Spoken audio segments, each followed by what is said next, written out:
السلام علیکم میرے پیارے پیارے ریڈرز، امید کرتی ہوں آپ سب خیریت سے ہوں گے۔ میں ہوں آپ کی رائٹر ہانہ خان۔ جو ریڈرز میرے چینل پہ نیو ہیں انہیں فکشنل ناولز بائی ہانہ خان کی جانب سے خوش آمدید۔ چینل کو سبسکرائب کر دیں، ایپیسوڈ کو لائک کر دیں اور کامنٹ باکس میں اپنی قیمتی رائے کا اظہار لازمی کریں۔ زیادہ سے زیادہ ایپیسوڈ کو شیئر کریں تاکہ میرے اس ناول کو پلس میرے چینل کو بوسٹ ملے۔ تو جی چلتے ہیں آج کے ایپیسوڈ کی جانب۔ ممنوع عشق از قلم ہانہ خان، قسط نمبر 14 یعنی کہ 14۔ اس ناول کے تمام جملہ حقوق اس ناول کی مصنفہ ہانہ خان کے پاس محفوظ ہیں، لہٰذا اس ناول کو کسی بھی پلیٹ فارم پر پوسٹ یا اپلوڈ کرنے سے گریز کریں۔ سالہ کمینہ اتنی زور سے مکہ مارا ہے، جبڑا ہلا دیا۔ اس وقت اذلان رضا کے بیڈ پر بیٹھا، اس کے سوجے ہوئے گال پر برف کی ٹکور کر رہا تھا، جس پر رضا کی کراہ بے ساختہ تھی، جبکہ صوفے پہ بیٹھی میرل کا ہنس ہنس کر برا حال تھا۔ یہی حال اذلان کا بھی تھا، جو بڑی مشکل سے اپنی مسکراہٹ ضبط کر رہا تھا۔ تو کس نے کہا تھا شیر کے پنجرے میں چھلانگ مارنے کے لیے؟ اسی لیے میں نے کہا تھا تم آج کی رات یہاں ہی رک جاؤ، ورنہ کوئی بری نہیں تھی غزوان آفندی تمہیں اس دنیا سے ہی کوچ کروا دیتا، مگر نہیں، تمہیں تو اس کے ہاتھ سے پٹنا ہی تھا نا۔ وہ نہیں آیا تو تم خود چلے گئے۔ اذلان نے طنزیہ سے لہجے میں کہتے نفی میں سر ہلایا۔ غیرت جاگ گئی تھی، آخر نئی نئی منگنی ہوئی تھی نا۔ رضا کی بھی شرارتی رگ بھر پڑائی۔ تو پھر کیا ہوا، جھاگ کی طرح بیٹھ گئی تمہاری غیرت؟ اب کہ میرل نے شرارتی سی لہجے میں بیچ میں مداخلت کی۔ آپ سب نے مل کر مجھ معصوم کو اس سب میں پھنسا کر اس پاگل شخص کے سامنے شکار کے طور پر ڈال دیا۔ آپ سب کو اللہ پوچھے، ابھی تو میری شادی بھی نہیں ہوئی، اب اس سوجے ہوئے منہ پر کون مجھے اپنی لڑکی دے گا؟ رضا نے مصنوعی سی معصومیت سجا کر منہ بناتے، شیشے میں نظر آتے اپنے عکس کو دیکھتے روحانسی سے لہجے میں کہا، بیٹا شکر منا، صحیح وقت پر پہنچ گیا، ورنہ کل ہمیں تیری کل کی بریانی کھانی پڑتی۔ اذلان نے قہقہ لگاتے ہوئے بیڈ سے اٹھتے قدم دروازے کی طرف بڑھائے اور ساتھ میرل کا بھی ہاتھ تھاما۔ اذلان بھائی، بہت ٹیڑھی چیز ہے میر غزوان آفندی، تب تک سج نہیں اگلے گا جب تک وہ خود نہیں چاہے گا اور نہ ہی وہ جھکے گا۔ رضا کی سنجیدہ سی آواز پر اذلان کی سبز آنکھیں چمکی۔ جھکے گا، ضرور جھکے گا، ہر کسی کی کمزوری ہوتی ہے، اور میر غزوان آفندی کی کمزوری محرمہ سکندر لگاری کو کھونے کا خوف ہے۔ ٹریلر تم دیکھ چکے ہو کچھ دیر پہلے۔ اذلان کی بات پر رضا نے سمجھتے ہوئے سر ہلایا۔ اس سب میں سب سے زیادہ نقصان محرمہ کا ہوگا اذلان بھائی، ایسا نہ ہو ہمیں کوئی بڑا نقصان اٹھانا پڑے۔ وہ دونوں ہنس کے وہ جوڑے ہیں جو ایک دوسرے کے بغیر نہیں رہ سکتے۔ رضا کی بات پر اذلان کے ماتھے پر بلوں کا جال بچھا۔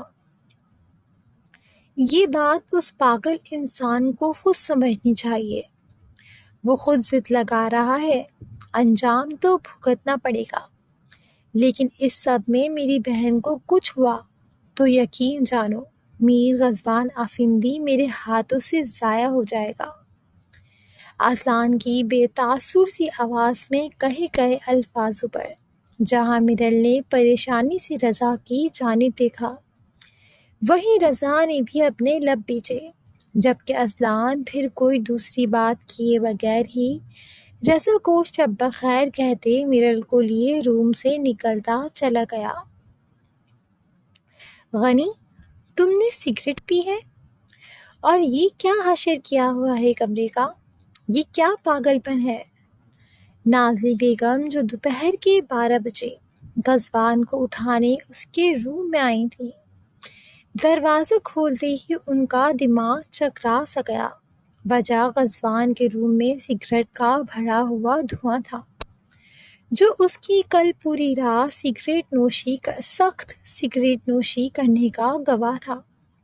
ساتھ ہی زمین پر بکھرے سگریٹ کے بچے ہوئے ٹکڑے ادھر ادھر بکھرے پڑے تھے، اور میر غزوان آفندی ہوش و خرد سے بیگانہ اوندھے منہ بیڈ پر پڑا تھا۔ فرش پر سگریٹ کے ٹکڑوں کے ساتھ ساتھ bed sheet, cushion, photo frame, یہاں تک کہ لیپ ٹاپ اور گرز ہر وہ چیز جو رات کو غزوان آفندی کے راہ میں آئی چکنا چور ہوئی، کرچیوں کی صورت اپنی ناقدری پر فرش پر بکھری پڑی تھی۔ پورا کمرہ میر غزوان آفندی کے غصے کا نشانہ بری طرح سے بن چکا تھا۔ نازلی بیگم لب بچتے بچاتے غزوان کے بیڈ تک پہنچی تھی اور حیرانگی اور غصے کی ملی جھولی کیفیت میں غزوان کو پکارا، جو ایک تکیے میں اپنا خوبرو چہرہ چھپائے جبکہ دوسرا تکیہ اپنے بازو میں سختی سے دبوچے نیند کی وادیوں میں گم تھا، یا شاید سونے کی اداکاری کر رہا تھا۔ غزوان، میں کچھ پوچھ رہی ہوں تم سے، اٹھو، یہ کیا حرکت ہے؟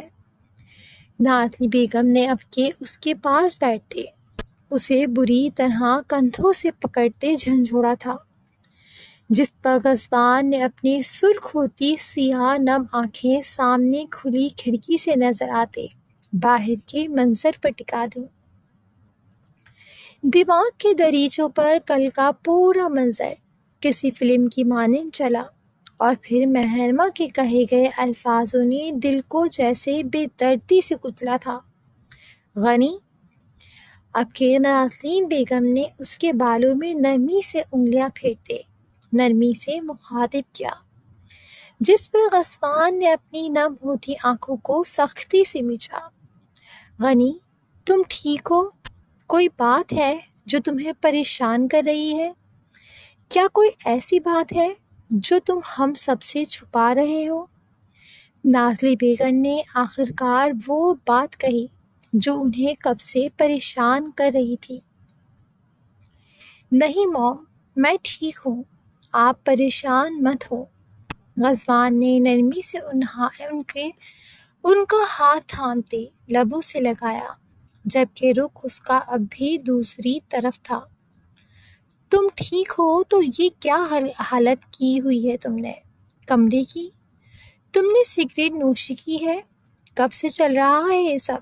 اگر تمہارے ڈیڈ کو پتہ لگ گیا، جانتے ہو کیا ہوگا؟ ویسے بھی وہ تم سے خفا ہے۔ اور تم نے کل رات کیا حرکت کی تھی لگاری مینشن میں؟ تم کرنا کیا چاہ رہے ہو غنی؟ کیوں سب کو پریشان کر رہے ہو؟ نازلی بیگم کا لہجہ اب کے کچھ سخت ہوا تھا۔ آپ لوگوں نے کس سے پوچھ کر ماہی کا رشتہ رضا سے طے کیا ہے؟ غزوان نے ایک جھٹکے سے سیدھے ہوتے بے تاثر لہجے میں گڑراتے ہوئے سوال پوچھا۔ آواز دھیمی ہی رکھی تھی، غصے میں بھی وہ اپنے ماں باپ سے بدتمیزی کرنے کا قائل نہیں تھا۔ تمہیں اس سے کیا مطلب؟ تم نے تو اس کے لیے صاف انکار کر دیا تھا۔ تمہارے حساب سے وہ تمہارے قابل نہیں تھی۔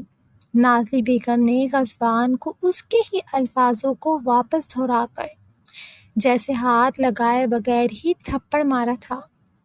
میں نے یہ نہیں کہا تھا موم، آپ غلط بیانی کر رہی ہیں۔ غزوان نے اپنی کنپٹی سہلاتے ہوئے ضبط سے کہا، جو بھی کہا ہو تم نے، مگر تمہارے نزدیک تم ماہین سے محبت کرتے ہو، اور تمہاری ہی رضامندی سے تمہاری اس سے منگنی ہو چکی ہے۔ حالانکہ ماہین اور اس کی فیملی ہمیں بالکل پسند نہیں آئی، لیکن تمہاری وجہ سے ہم نے اسے قبول کیا۔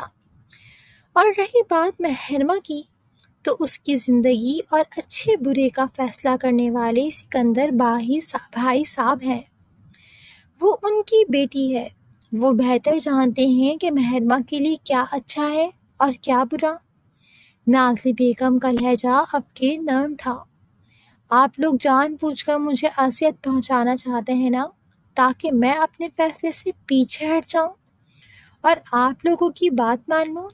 غزوان بری طرح بگڑا تھا اور اپنے بالوں کو اپنی دونوں مٹھیوں میں بری طرح دبوچتے اذیت سے دبی دبی آواز میں چیخا تھا۔ کل رات سے اس کا وجود انگاروں پر لوٹ رہا تھا، دل کر رہا تھا سب کچھ تہس نہس کر دے۔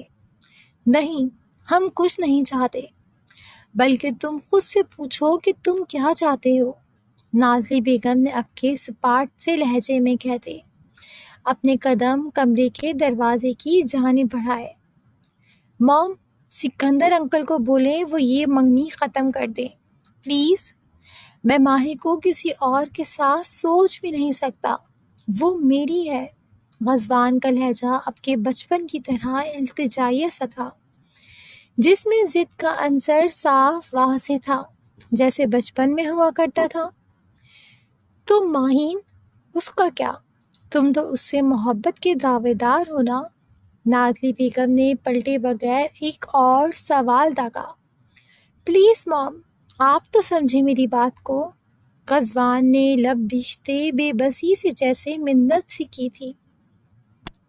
تم سمجھو میر غزوان آفندی، محرمہ سکندر کوئی کھلونا نہیں ہے جسے میں اپنے بیٹے کی ضد پر سجا کر رکھوں، بلکہ وہ ایک جیتی جاگتی انسان ہے۔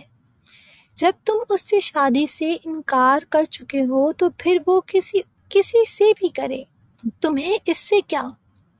اور رہی بات رضا کی، تو وہ اچھا بچہ ہے، آنکھوں دیکھا ہے، ہمارے لیے تمہارے جیسا ہے، اس لیے بہتر ہے کہ تم چپ ہی رہو۔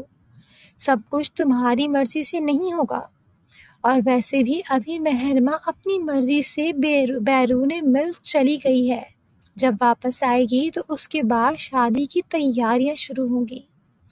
نازلی بیگم نے تحمل سے بولتے جیسے غزوان کی سماعتوں پر ایک اور بم پھوڑا تھا۔ ابھی انہوں نے ایک قدم اٹھایا ہی تھا کہ غزوان نے پاس رکھا لیمپ پوری قوت سے دیوار پر دے مارا۔ بیرون ملک؟ آپ سب پاگل ہو گئے ہیں کیا، جو میری ماہی کو اکیلا بھیج دیا؟ میں ہرگز ایسا نہیں ہونے دوں گا موم، وہ معصوم ہے، وہ بہت معصوم ہے، باہر کی دنیا اسے نقصان پہنچا سکتی ہے۔ غزوان بیٹ سے چھلانگ لگاتے غصے سے گراتا ابھی دروازے کی طرف بڑھتا کہ نازلی بیگم کے الفاظوں پر اس کے قدم زنجیر ہوئے تھے۔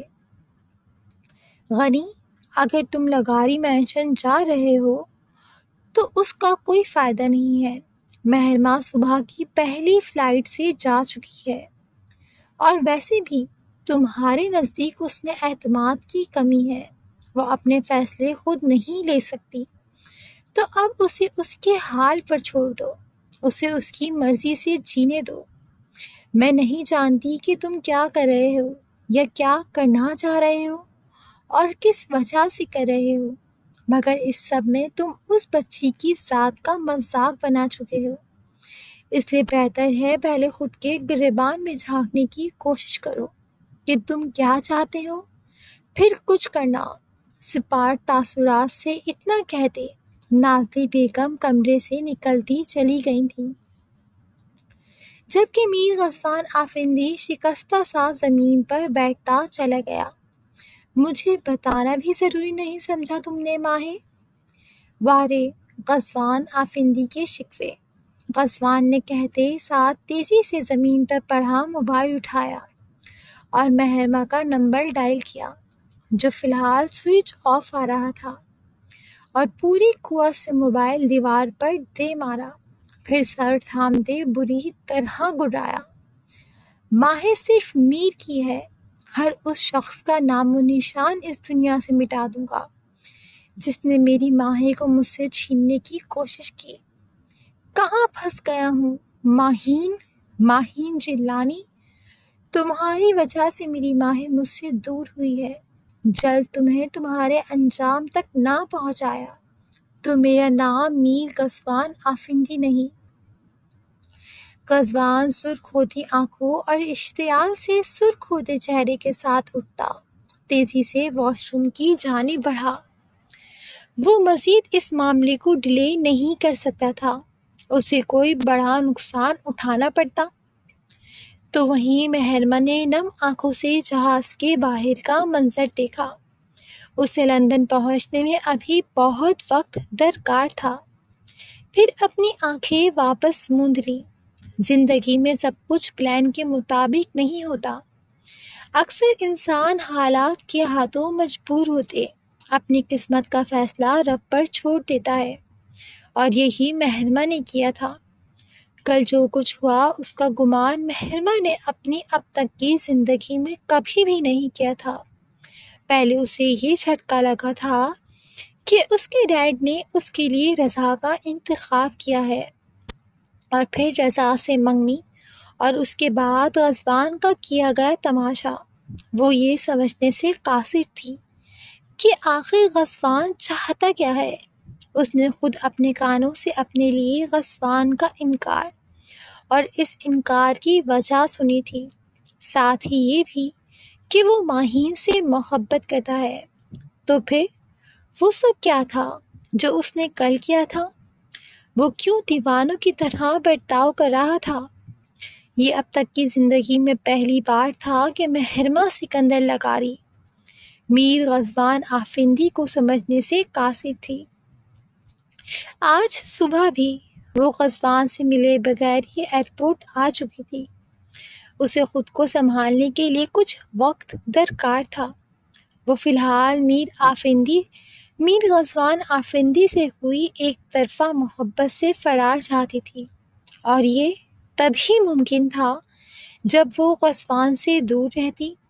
اسے یقین تھا وہ میر غزوان آفندی کو بھول جائے گی، یاد رہے گا بھی تو بس صرف یہ کہ وہ اس کا اچھا دوست تھا۔ محرمہ نے سوچتے ایک گہری سانس لی اور کانوں میں ہیڈ فون لگا لیے۔ فی الحال وہ اپنی ہی سوچوں سے تھک چکی تھی، یا یوں کہہ لیں اس کا دل ہر چیز سے اچاٹ ہو چکا تھا۔ برس کر جاؤ میرا بیٹا، پلیز چپ ہو جاؤ، میں تمہارے لیے دودھ کا انتظام کرتی ہوں میری جان۔ مسکان اس وقت اپنے 1 سالہ بیٹے کو چپ کرواتے خود بھی سسکیوں سے رو پڑی تھی۔ کیا ہو گیا مسکان، کیوں رو رہی ہو؟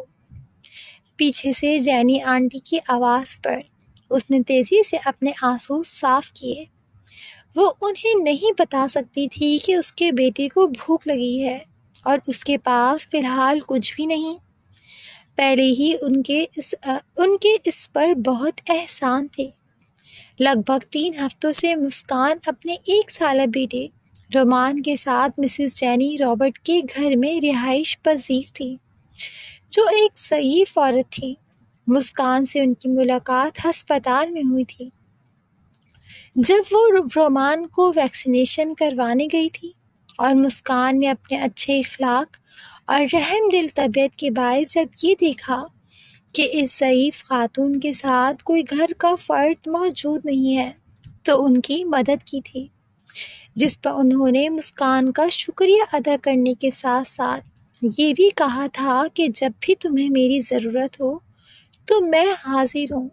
پھر کیا تھا جب مسکان کو اس کے شوہر نوید نے طلاق دے کر گھر سے نکالا تو کوئی اور رہائش گاہ نہ ہونے کے باعث اسے مجبوراً مسز رابرٹ کے پاس ان کے گھر ان کی مدد کے لیے جانا پڑا، کیونکہ وہ اس انجان ملک میں بالکل تنہا تھی اور اپنے چھوٹے سے بیٹے کے ساتھ وہ ہرگز سڑکوں پر رات نہیں گزار سکتی تھی۔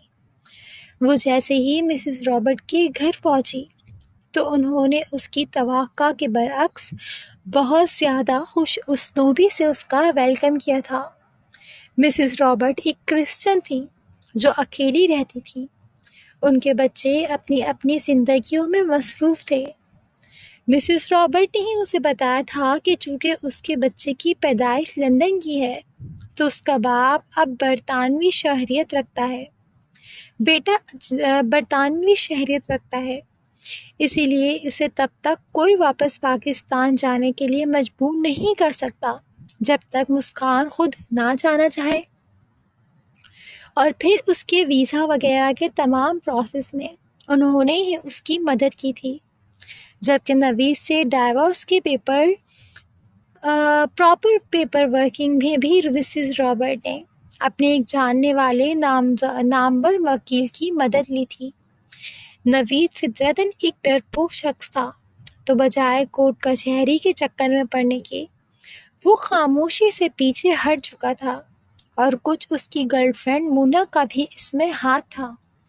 تو اس معاملے میں فی الحال مسکان کو کسی پریشانی کا سامنا نہیں کرنا پڑا تھا، اور یہی نہیں، مسز رابرٹ نے مسکان کے ہی کہنے پر اپنی ایک دوست جن کا بیکری اور ایک چھوٹا سا کیفے تھا، وہاں پر مسکان کے لیے جاب کا بندوبست بھی کر دیا تھا، جس پر فی الحال پچھلے 2 ہفتوں سے وہ باقاعدہ جا رہی تھی۔ مگر آج رومان کی طبیعت زیادہ خراب ہونے کی وجہ سے گھر پر ہی موجود تھی۔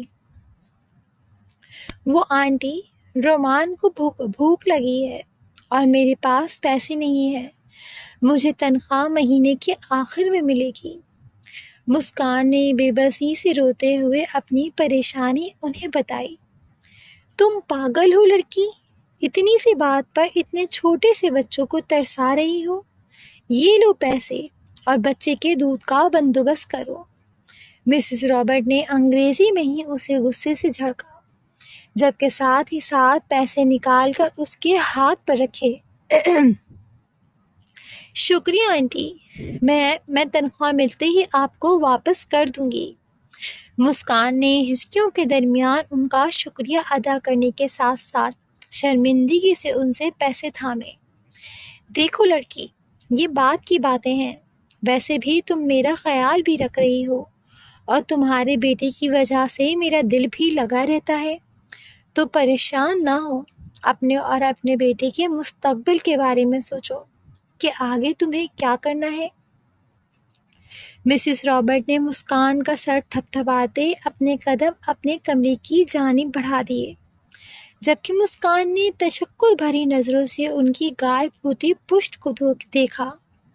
اس نے ہمیشہ سنا تھا باہر کی دنیا بہت ظالم ہوتی ہے، ان کے دل میں رحم نہیں ہوتا، مگر آج اس نے جان لیا تھا کہ اگر دنیا میں برے لوگ موجود ہیں تو اچھے لوگ بھی موجود ہیں، جن کی اچھائی کا تعلق کم از کم رنگ، نسل اور مذہب سے نہیں ہوتا، جیسے مسز رابرٹ، جو اس کے لیے انجان ہو کر بھی اس کی مدد کر رہی تھی، اور ایک وہ شخص تھا جو کہنے کو اس کا شوہر تھا، جس نے اسے اور اس کے بیٹے کو گھر سے نکالتے ہوئے ایک بار بھی نہیں سوچا تھا کہ وہ اس انجان ملک میں طلاق کے بعد کہاں جائے گی، اور ایک اس کے گھر والے تھے جنہوں نے اپنی انا اور ضد میں اس کی زندگی برباد کر دی تھی۔ گناہ گار تو ایک اور شخص بھی تھا جس کی خاموشی اور پیچھے ہٹ جانے کے باعث آج وہ اس حالت میں تھی۔ دل نے دلیل دی، وہ شخص نامحرم تھا، اس سے کیسا شکوہ؟ دماغ نے سرگوشی کی، محبت کا ہی بھرم رکھتے ہاتھ تھام لیتا تو آج وہ اس حال میں نہ ہوتی۔ مسکان نے کرب سے سوچتے اپنی نم آنکھیں موندی۔ آج سالوں بعد وہ ہر جائے شدت سے یاد آیا تھا۔ میرے پیارے اللہ، ان 3 ہفتوں میں نے کئی بار سوچا کہ میں طلاق ہونے پر خوش ہوں یا رہوں۔ 2.5 سال پہلے میرے باپ نے اپنی انا کی خاطر میرا رشتہ اس امیر گھرانے میں کر دیا تھا، بغیر یہ جانے کہ جس شخص کو میرا محافظ بنا رہے ہیں کیا وہ اس قابل بھی ہے کہ میری حفاظت کی ذمہ داری اٹھا سکے۔ یہ 2.5 سال کا عرصہ میرے لیے اذیت ناک تھا۔ میں ہمیشہ سوچتی تھی کہ کاش میرا شوہر کم کماتا مگر مجھ سے محبت تو کرتا، میری عزت تو کرتا، تو آج میں سکون سے زندگی گزار رہی ہوتی۔ شوہر چاہے کم کماتا ہو مگر عزت دینے والا ہو تو عورت اس پر نازا ہوتی ہے۔ محبت کا کیا ہے، وہ تو محرم سے ہو ہی جاتی ہے، مگر اگر شوہر نبی جیسا ہو، ظالم، بے حس، جلاد، بات بات پر تسلیل کرنے والا، شک کرنے والا، ہاتھ اٹھانے والا، تو آہستہ آہستہ عورت مرجھانے لگتی ہے، جیسے میں اس قفس زدہ رشتے میں میرا دم گھٹنے لگا تھا۔ اگر واقعی شوہر نوی جیسا ہو تو یا تو پھر وہ عورت قتل کر دی جاتی ہے یا پھر تاحیات زندہ لاش بنی رہ جاتی ہے، جیسے میں بن گئی تھی۔ مگر میں آج آپ کی شکر ادا کرتی ہوں میرے مالک کہ آپ نے مجھے اس زندان سے آزاد کروا دیا۔ بے شک آپ کے ہر کام میں مصلحت ہوتی ہے۔ میں نے ان گزرے ہوئے 2-2.5 سالوں کو اپنی آزمائش سمجھ کر صبر سے گزارا۔ اب میرے آخری سہارا صرف آپ ہیں میرے مالک، اب آپ ہی میرے اور میری بیٹی کے محافظ ہیں۔ مسکان نے نم سی مسکراہٹ چہرے پر سجا دے، اپنے رب سے مخاطب ہوتے، اپنی نم آنکھیں صاف کیں اور پھر تیزی سے گھر سے باہر نکلتی گروسری اسٹور کی جانب بڑھ گئی تاکہ جلد از جلد اپنی بیٹی کی بھوک کا علاج کر سکے۔ امید کرتی ہوں آج کے ایپیسوڈ بھی آپ سب کو پسند آئی ہوگی۔ شروع ہو چکا ہے پا کر کھو دینے سے کھو کر پا لینے تک کا سفر۔ اب دیکھنا یہ تھا کہ کس نے کیا کھویا ہے اور کس نے کیا پانا ہے۔ آزمائش ہر کسی کی زندگی میں آتی ہے، مگر جیتتا وہی ہے جو ثابت قدم رہ کر صبر کے دامن کو عقل مندی سے تھامے رکھتا ہے۔ کیا ہوگا ماہی اور ماہی میر کی کہانی کا انجام؟ کیا ہے مسکان کا ماضی؟ اور آخر کیا تعلق ہے مسکان کا اس کہانی سے؟ جاننے کے لیے جڑے رہیں ممنوع عشق سے، جو خود میں ہی ایک راز ہے۔ چینل کو سبسکرائب کر دیں، ایپیسوڈ کو لائک کر دیں اور کامنٹ باکس میں اپنا پسندیدہ ڈائلاگ، سین یا کردار لاسٹ میں مینشن کریں۔ میرا آج کا ایپیسوڈ کا پسندیدہ سین رضا کے ڈائلاگ تھے، پلس کسوان کا پاگل پن۔ اب آپ سے ملاقات ہوگی اگلے ایپیسوڈ کے ساتھ، تب تک کے لیے خوش رہیں، آباد رہیں، ہنستے مسکراتے رہیں اور اپنی رائٹر کو دعا میں یاد رکھیں۔ اللہ حافظ۔